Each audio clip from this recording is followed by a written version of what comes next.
What's up to all my people? And welcome to Stoniecast number 106 and season 4, episode 4 of Thoughts and Hunches, Making Money in Bunches and Sucker Punches. It's your boy Stony, back for the 106th time. And I'd like to welcome all of my fellow lowlife, scumbags, hoodlums, shady characters, anybody named Phil Mickelson, altar boys with unhealthy relationships with their priests, cheats, hustlers, foul-mouthed raging alcoholics with abusive language, friends and family of the gooch, fienders, degenerates. If you don't know who the gooch is, then that's your fault. The gooch was a very dear friend / brother of mine who passed away a few months ago, and I'm dedicating every Stoniecast to him going forward. If you're new to the show, hey, you probably fit into one of those categories or more, so welcome. And make sure to hit the subscribe button right here in the lower right-hand corner so you can be notified every time I put out a new video. To spread the word's very easy. Just tell all the other degenerates and scumbags you know to go to YouTube and enter Thoughts and Hunches in the search bar. My picture will pop up, click on it, subscribe, and you're good to go, right? That way you can get dialed into everything that I give you. Now, before we get to the picks, as usual, I have some thoughts. Before Monday night's game, I told those close to me that regardless of what happened in the game, Aaron Rodgers would be the top story for the next few days. And it started that way with the American flag on 9/11 and the love fest that the media, led by ESPN, just bestowed on him daily. Every single day since the day the Packers lost last year to the Lions, not making the playoffs. Well, now he's going to be the top story for the next year. That's obvious. A torn Achilles just 4 plays into his Jets career, and he's done for the year, to now sit back on his couch, go on ayahuasca retreats, and get high while collecting a cool $75 million guaranteed dollars whether or not he ever plays again. Will he play again? It's doubtful. A 40-year-old, which he'll be next year, off of an Achilles injury, doesn't set will set a precedent. It doesn't have a precedent to follow. So we'll see. Everyone who knows me knows my hatred for Aaron Rodgers as a person and as, in my opinion, the most overrated player in the history of the NFL. But I'm not happy he got hurt. Not by any means. I don't want to see anybody get hurt unless you had the Bills on Monday night. I wanted to see him fail spectacularly in New Jersey, not collect guaranteed money as a precursor of retirement. He failed so many times in the playoffs over the years, and believe me, as a Niner fan, I loved it. I loved to see the Pack in the playoffs. 3 separate 49er quarterbacks beat him in the playoffs during his time in Green Bay. From Alex Smith to Colin Kaepernick, remember that clown? Please. To Jimmy Garoppolo. I'll miss him playing my team in the playoffs, believe me. As for Josh Allen, we'll get to him, believe me. Overreaction Monday and Tuesday just passed, as it's the end of the first week in the NFL, and everyone goes off the rails because the Chiefs, Steelers, Giants, Seahawks, Bengals, Vikings, Bills, they all lost, so they must be shitty, right? Please, get it together. Some teams showed out, and some didn't even bother showing up. Hello, Josh Allen. Now comes bounce back weekend as all those teams that shat themselves like the guy on the Delta flight who had explosive diarrhea, is there another kind? We'll all bounce back and win this week, right? Wrong again. Some very good teams will start 0-2. That just happens. Think about this for a minute. All rookie quarterbacks that started last weekend, all lost. All new head coaches that started, I shouldn't even say started. All new head coaches, all lost. Do with that what you wish. Lastly, what happened to football pants?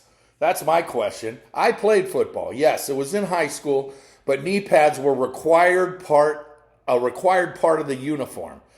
85% of college and NFL players don't even wear knee pads anymore, with college players just taking it to another level. Most of you know that I'm a UCLA fan, and watching them play twice this season, their players are basically out there wearing shorts. Yes, they all have thigh pads, and most linemen wear knee pads. But skill position players, quarterbacks, running backs, receivers, cornerbacks, none of them wear knee pads at all. Some people try to mask it by wearing long socks pulled up over their knees or stretch pants or leggings, whatever the hell you want to call them.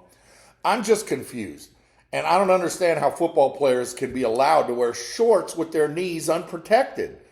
If you haven't noticed it, check out tomorrow night's games and you will absolutely, definitely see it. Also, I get comments, I should say, from viewers who ask, why are you always chewing in your videos? Well, the answer is simple. First of all, I'm not always chewing. There are a lot of videos where I'm not chewing, just sometimes.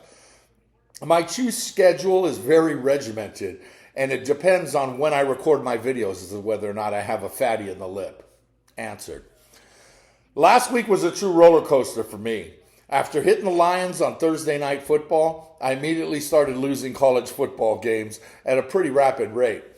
When all was said and done late Saturday or early Sunday, depending on where you live, I went 9-12-1 in college football, which was just brutal.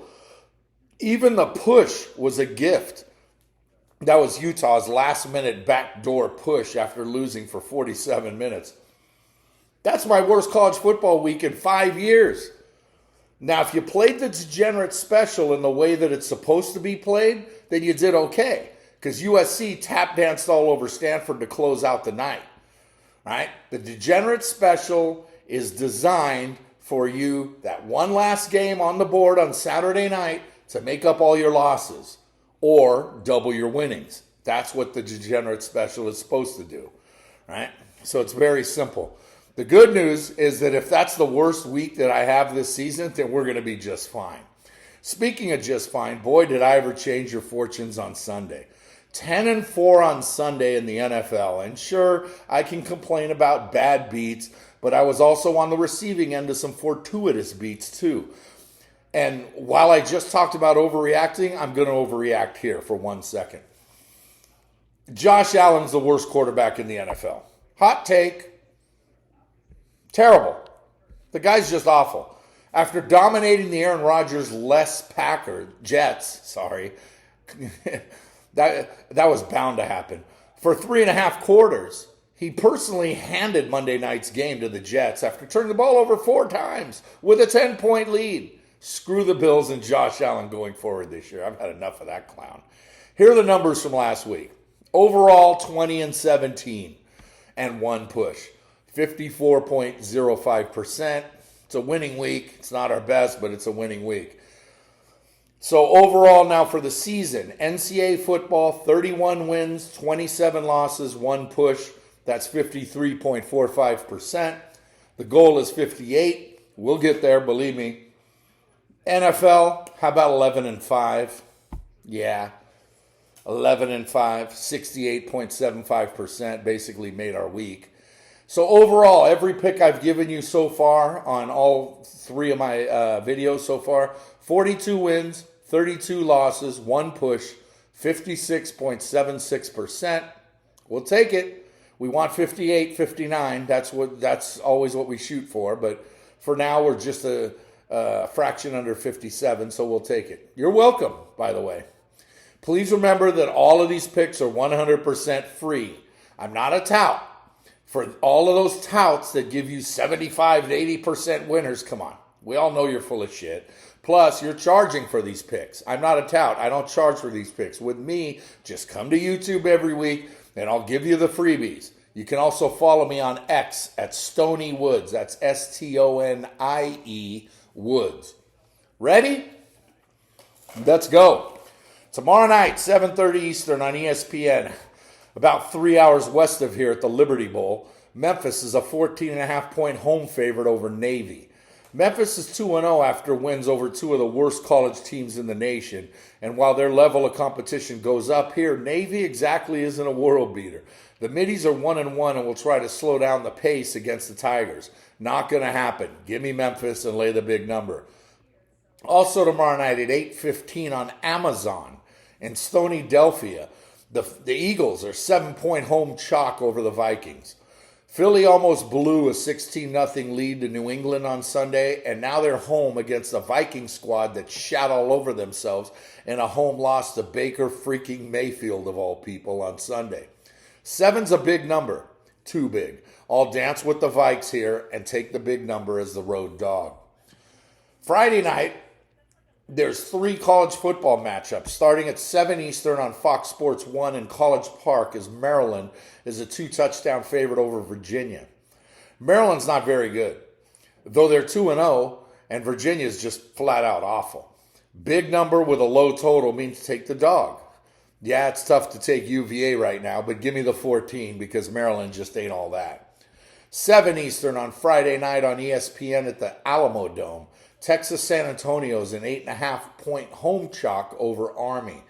Both schools are 1-1, with UTSA having a much tougher schedule. I like the Black Knights, but I'm going to dance with the Roadrunners here and lay the 8.5. 8 Eastern in Colorado Springs on CBS Sports Network. Air Force is a 9.5-point favorite over Utah State. The Aggies may have just scored 78 points, but that was against Idaho State's best fraternity flag football team, so I cannot take them here. Just can't.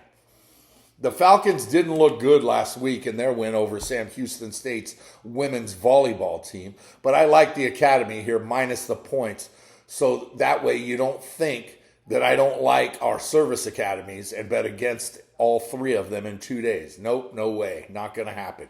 Give me Air Force -9 and a hook. Moving on to Saturday. We'll start in Chestnut Hill at noon Eastern on ABC. Third-ranked Florida State comes in as 26.5-point road favorites over Boston College in an ACC matchup. You're going to see a lot of these. Not exactly an awe-inspiring college football slate this weekend, to put it mildly. That's just, next week for sure, but this week, the college football, it's just a little light. BC has a win by a field goal over Holy Cross and a loss to Northern Illinois, while the Noles have 2 blowout wins on their resume. This one could get should get very ugly early. Even though they're on the road, I'll take the Noles and lay the big number. Have to. Noon Eastern on SEC Network. 15th ranked Kansas State is a 5.5-point favorite over Missouri in the Little Apple. Mizzou ain't very good. K-State is very good and have a crazy, wild crowd in Manhattan. And they've outscored their 2 opponents 87-13. I like the Big 12 school right here over the SEC. Give me the Wildcats, -5.5.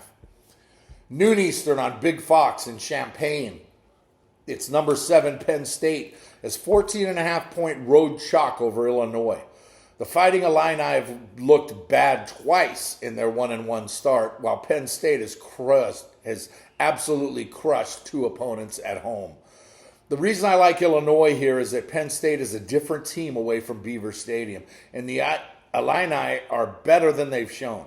Nittany Lions get the win, but the Illini get the cover. Noon Eastern on Big Ten Network in Bloomington. Louisville comes to town as a 10-point road favorite over Indiana. Louisville's good, but they're a deceptive 2-0, while Indiana's loss was to Ohio State. Home dog here all day long. Give me the Hoosier Daddies plus the dime. Noon Eastern in Starkville on ESPN. It's Saturdays in the South with the 3 F's: family, faith, and football. As 14th ranked LSU heads up to Stark Vegas as 10-point road chalk to take on Mississippi State. After getting boat raced by Florida State in their opener, LSU went home and beat Grambling State's debate team and now face their first SEC matchup. Hail State had a blowout win 2 weeks ago and needed overtime to take out Arizona late Saturday night. Everyone believes LSU is going to rip off 8 or 9 straight to get back in the national championship conversation, but 10-point road chalk? Brian Kelly's family will be distracted by all the cowbells. Give me the Dogs plus 10. 2:30 Eastern in South Bend in front of Touchdown Jesus on Peacock. Yeah, welcome to 2023. I just said the Peacock Network. 9th-ranked Notre Dame's a huge 33.5-point home chalk over Central Michigan. The Irish are 3-0. and they've outscored their three opponents 143-30, while the Chippewas haven't looked good in their 1-1 start. Too many points here. I like the Irish. I like Sam Hartman, and I love their defense, but 5 touchdowns? Nope. Give me CMU plus all them points. 3:30 Eastern in Chapel Hill on ESPN. Number 20, North Carolina is a 7.5-point chalk over Minnesota. The Heels are 2-0 with wins over South Carolina and Appalachian State in overtime last week, while Minnie has W's over Eastern Michigan and Nebraska. As much as I like PJ Fleck at Minnesota, Carolina's just flat out better, and their defense let them down last week against App State. Minnesota's offense has been sluggish, so I'll take the Tar Heels here and lay the 7.5. 3:30 Eastern on Big Ten Network in Piscataway. Rutgers is a 6.5-point favorite over Virginia Tech. Rutgers has 2 easy wins under their belt, while Va Tech dropped one last week to Purdue. The total here is 39.5. And with the way the Scarlet Knights defense has looked thus far, I'm going to dance with the under here. 3:30 Eastern on Fox Sports 1 in Corvallis. 16th ranked Oregon State's a 24.5-point home favorite over San Diego State. DJ Uiagalelei has been a revelation for the Beavers in their 2 blowout wins over 2 junior colleges, while San Diego State won 2 over Ohio and Idaho State before getting boat raced by UCLA on Saturday night. Go Bruins. I like Uiagalelei, and I believe the best thing for him was to leave Clemson, where it just simply wasn't working with him and Dabo. This is a big number to lay, though, so I'll roll with the Bulldogs and all those points on the road in the Pacific Northwest. 3:30 Eastern on CBS, Between the Hedges in Athens. It's number 1 Georgia as a 27.5-point favorite over South Carolina. The 2-time defending national champs have had 2 scrimmages labeled as games and opened their SEC season against the USC squad that's 1-1. Georgia will remain undefeated easily, but will not cover the 4 touchdowns, period. Give me the Gamecocks and the 27.5. 4 Eastern on Big Fox at the Giant Horseshoe in Columbus. 6th-ranked Ohio State is a 27.5-point favorite over Western Kentucky. The Buckeyes may have 2 blowout wins, but they were far from elite, while Western Kentucky has 2 W's of their own. 3rd straight road dog getting more than 3 touchdowns? Yep, count me in. Give me the Hilltoppers plus 27.5. At 5 Eastern on Peacock, yep, there's that app again. It's East Lansing. In East Lansing, number 8 Washington, a hefty 16.5-point road favorite over Michigan State. The Huskies have looked great in their 2 W's, led by Michael Penix Jr., who's just been spectacular. But this game ain't about that. It's about Michigan State and how their players and coaches deal with the aftermath of suspended head coach Mel Tucker's sexual assault issues. Way too much drama going on in Sparty Land right now, so I'll have to dance with UW and lay them. 7 Eastern on ESPN at the Gainesville. Number 11 Tennessee heads to the Swamp as 7-point favorites over Florida in what would usually be the top matchup of the week on an uninspired Week 3 schedule. The Vols thrashed Virginia 2 weeks ago and took a while last week to shake Austin Peay, while Florida lost at Utah before beating up on the McNeese State marching band last week. UT is better. They're the better team here, but can they cover that number on the road in a house that they haven't had much success in for the last 30 years? I say no. Tennessee wins, but Gators get the cover. 7:30 Eastern on ABC. The 106th Backyard Brawl is in Morgantown, and Pittsburgh is a 1.5-point favorite over West Virginia. I met a really cool vendor from Empire Wine here in Nashville. Really cool, nice guy from Morgantown. Went to West Virginia. Big fan. Shout out Empire Wine. Free plug. Buy Empire Wines. They're a cool company. Neither team's very good here. Pitt lost to Cincinnati last week, while West Virginia lost in their opener to Penn State. The total's listed at 50.5, and while the defenses are good, the offenses are a little less than stellar, to put it nicely. I'm not going to take either team. I'm just going to take the under here, period. Under 50.5. 7:30 Eastern on NBC in West Lafayette, Syracuse comes in as a 2.5-point road chalk over Purdue. The Cuse is 2-0 after 2 wins over a couple of high school marching bands, and Purdue has already played 2 tough games in beating Virginia Tech last week after losing to Fresno State at home 2 weeks ago. Syracuse head coach Dino Babers is my boy. I've liked him for years, but he's not the best recruiter, and it always takes a while for his boys to get it together, and they always do. I like the home dog here, so give me the Boilermakers plus the 2.5. 7:30 Eastern on ESPN2 in Fayetteville. We have a good matchup here as Arkansas is a 9.5-point favorite over BYU. The teams are going to combine 4-0 after each has won 2 games over Tomato Can University. KJ Jefferson is still delivering for the Hogs, while Keaton Slovis, that Keaton Slovis, is at the helm for BYU. Arkansas gets the win. BYU cashes the ticket.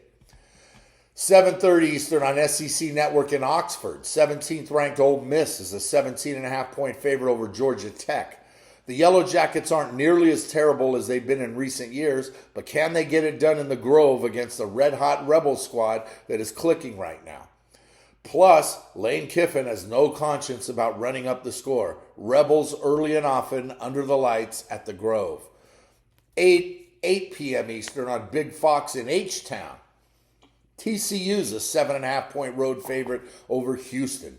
TCU was Colorado's first victim 2 weeks ago and blasted the Nichols chess team last week, while Houston has played 2 thrillers with a split result. Houston's not the same team they've been the last few years, and neither is TCU, but I still like the Frogs to get it done here, so I have no problem in laying the number. 10:30 Eastern on Fox Sports 1 in Tempe. Fresno State heads to the Valley of the Sun as 3-point favorites over Arizona State. Fresno's 2-0 after 2 tight wins over Purdue and Eastern Washington, while ASU struggled to beat Southern Utah before losing to Okie State last week. Herm Edwards really did a number to this program at Zona State and left them with absolutely nothing. I love Fresno's scheduling and their availability, but can they knock off a Pac-12 school? Sure they can. They already beat a Big Ten school, so give me the Bulldogs and lay the field goal. Finally, the late night get right, or as it's called here, the Degenerate Special on Saturday, goes at 11 Eastern on the soon-to-be defunct Pac-12 network. Let's stay in the Valley of the Sun and move to Tucson, as Arizona's a 17.5-point home favorite over Texas El Paso. UTEP, aside from a win over perennial power Incarnate Ward, they boast 2 losses to Jacksonville State and a really bad Northwestern team with a bunch of players that have been hazed for 3 years. Zona's 1-1 and lost last week in Starkville, though they got me the cover in overtime.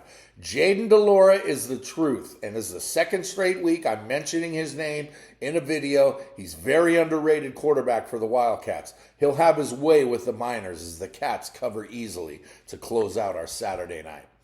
That's 19 NCAA plays for Saturday, and when added to the 3 on Friday and 1 on Thursday, that's 23 NCAA picks on a very disappointing schedule. Don't fret, though. Like I said before, next week's schedule gets a lot better. You ready? Now let's move on. Sunday. Let's hit the NFL as hard as we did last weekend. Let's start at 1 Eastern in Atlanta, as the Packers are 1.5-point road favorites over the Falcons. Jordan Love was solid in the Packs win on Sunday in Chicago, while rookie back Bijan Robinson opened some eyes in the Falcons win over Carolina. I like both teams this season, I should say. But the reverse turf home underdog is in play here. The reverse turf home underdog. The Packers, who play on grass, are a 1.5-point favorites on the road in Hot Town, where they play on turf. Give me the Falcons. 1 Eastern in Buffalo. The Bills are 9.5-point home chalk against the Raiders. Yes, overreactions from week 1 are real. And not only did I have the Bills on Monday night straight up, but I would have won the week in 2 of my 4 pick'em leagues with a Bills win on Monday night. Then Josh Allen went from one of the best quarterbacks in the league to someone who belongs in a bakery selling freaking turnovers. The Bills did not lose the game. Josh Allen lost the game, period. Normally, I don't get too emotional during games because I'm betting 40 games a week, so one game isn't the be-all, end-all. But I was ready to smash my television on Monday night, just screaming at Josh Allen, going to bed angry. He basically just kicked me in the nuts by giving the ball to the Jets 4 times. Now the Bills all of a sudden have a head case on their hands. The Raiders are in first place in the AFC West. Stop for a minute. Yes, I'm correct. The Raiders, first place in the AFC West. They beat a pussified Sean Payton-Russell Wilson combo in Denver on Sunday with some steady play from Jimmy Garoppolo. Bills win on a short week, but Raiders cover. Give me the number, the big number. 1 Eastern in the Queen City. The Bengals are 3.5-point favorite over the Ravens. Baltimore crushed Houston as expected, and since he got beaten up by Cleveland's Elves. I like both these teams, and they're both loaded, and I think they're both going to make the playoffs. But Baltimore is now without J.K. Dobbins. Again, stop me if you've heard this before. And you and I can't expect another dud from Joe Burrow. Give me the Bengals at home and lay the 3 in a chunk. 1 Eastern in Detroit. The Lions are 6-point favorites over the Seahawks. The whole country saw Detroit go into Kansas City a week and a half ago and take out the defending Super Bowl champs, while Seattle threw up all over themselves at home in a loss to the shitty-ass Rams. Even with Seattle's O-line injuries and question marks already swirling around the newly paid Geno Smith, I still like the Seahawks to keep this one close in the Motor City. Even with Detroit's extra rest, Lions win, Seahawks cover. 1 Eastern, just up the road from here in Music City. The Chargers are a 3-point road dog over the Titans. Road favorite. They are not a dog. They're a 3-point road favorite. Both teams are 0-1 after the Chargers lost at home in a shootout with the Dolphins, while the Titans couldn't score a touchdown and settled for 5 field goals in their road loss in the Big Easy. San Diego, yep, they're still San Diego to me, is the better team with Super Bowl aspirations, but they need to beat teams they might see in January. Give me the home dog here with the Titans. 1 Eastern in Tampa Bay. The Bucks are a 3-point favorite over the Bears. While Tampa Bay was busy knocking off Minnesota up in Stoniep's, the Bears look like, well, they look like the Bears in a loss to their daddy, a.k.a. the Packers, in the Windy City.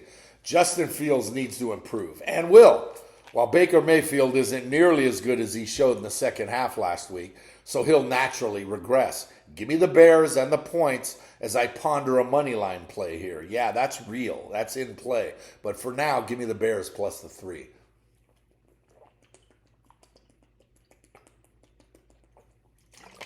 Excuse me. 1 Eastern in Jacksonville.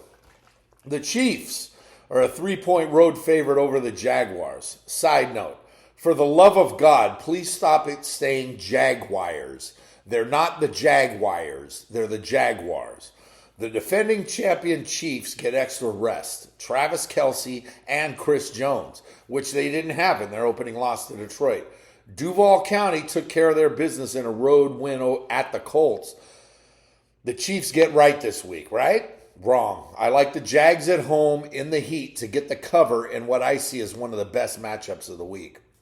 1 Eastern in H-Town. The Colts are a short 1.5-point road favorite over the Texans. Houston's in for a long year under new coach D'Amico Ryans, who's good, and he's going to be fine. That defense is going to be legit. And rookie quarterback C.J. Stroud will get better. They struggled and got beaten thoroughly by Baltimore and now must face another new head coach in Shane Steichen and their own rookie quarterback, Anthony Richardson. The Colts held their own late before falling to Jayville on Sunday. I like the Colts to get the road W here. 4 Eastern in La La Land. The 49ers are a big 8.5-point road favorite over the Rams. The Niners blasted the Steelers in Pittsburgh while the Rams surprised the Seahawks in the Pacific Northwest. Nick Bosa is signed and playing. The Niners had no injuries last week, and Brock Purdy looks like the quarterback that Kyle Shanahan has been looking for. 49er fans will probably outnumber the Ram fans once again in La La Land in the Sea of Red in Santa Clara South. The Niners will win because they're by far the superior team. And Shanahan absolutely owns Ryan Seacrest. Sean McVay. But the Ram Chops are a reverse turf home dog. Give me the Rams plus the points. 4 Eastern in Glendale. The Giants are a 5.5-point road chalk against the hapless Cardinals. We all saw the Giants get steamrolled at home by Dallas on Sunday night. While I like the Giants to make some noise this year, they're certainly not as bad as they showed against the boys. The Cards were game but lost to Washington on Sunday. The Cards have no chance here. But wait, another reverse turf home dog? Yep, give me Arizona and the points. 4:25 Eastern in Big D. Cowboys are a huge 9.5-point favorite over the Jets. Talk about overreacting to both sides. After waterboarding the Giants 3 nights ago, Dallas has the chance to beat both New Jersey teams to start the season. They will. But can they cover? While it may not feel like it because of the Rodgers injury, the Jets actually won on Monday night because of that asshole Josh Allen. Now the Jets must move forward with Zach Wilson on a short week. Jersey is still a loaded football team with an excellent defense, a very good coach, and Dallas isn't as good as they showed on Sunday night. I'll take the Jets here. 4:25 Eastern in the Mile High City. The Broncos are a 3.5-point home favorite over the Commando Skins. Denver lost to the Raiders at home on Sunday while Washington took out Arizona at home. Sam Howell looked steady, if not unspectacular, as Washington's leader, and Russell Wilson looked like he had a muzzle on in his first game of the Sean Payton regime as he took no shots downfield at all. If only Josh Allen would have done that on Monday night, I wouldn't be talking so much shit about that bum. But he did, and I am. I like the Commando Skins here because I believe in their defense more than I believe in the overrated Sean Payton and his not as good as Washington's defense. Give me the Skins or the Commanders or the Commando Skins and the points on the road. Sunday night, 8:20 Eastern in Foxborough. The Dolphins are a 2.5-point road favorite over the Patriots. Trap City. The one takeaway from the Dolphins' win over the Chargers was their explosive offense, while the one takeaway from the Patriots' loss to the Eagles was the 16-0 hole the Pats dug themselves into early. Forget about the fact that the Dolphins gave up 34 points and that New England got to within 2 of Philly before losing by 5. Perception is not reality. Miami never plays well in Foxborough, and the Patriots are reverse turf, home underdog, number 3 this week. Something about Bill Belichick at home getting points. Give me the Pats. Monday night, we have the old Disney doubleheader with game 1 coming from Charlotte at 7:15 Eastern as the Saints are a 3-point road favorite over the Panthers. The Derek Carr era in the Big Easy kicked off with an uneasy win over Tennessee on Sunday, while number 1 overall draft pick Bryce Young struggled in his debut, a loss in Atlanta. Now Carolina's at home and will play better, right? Wrong. Give me the Aints here and lay the field goal on the road. Finally, the last game of the week is in the stadium formerly known as the Giant Ketchup Bottle. It's at 8:15 Eastern. The Browns are 2.5-point road favorite over the Pittsburgh in the Steel City. Cleveland completely obliterated Cincinnati in the dog pound defensively, while Massage Watson is looking more comfortable under center. The Steelers were boat raced at home by the Niners and now are short home dogs in division for week 2. I like the Steelers this season, just not here. Another bad matchup. Give me the Browns on the road. The next video you'll see from me will be next Wednesday. So add up all those picks. That's a lot of numbers right there, right? 38 picks for this week, right? We'll take 23 wins, 22 wins is our benchmark. Anything above that is just gravy. So 22 wins is what we're looking for. So be on the lookout for next Wednesday's video, episode 5. Until then, remember that if you want to win big, you got to bet big. You can't go broke taking a profit. Scared money don't make money. For me, the action is the juice. There's money on the streets that can't be ignored. And finally, good luck to you. Miss you, Gooch.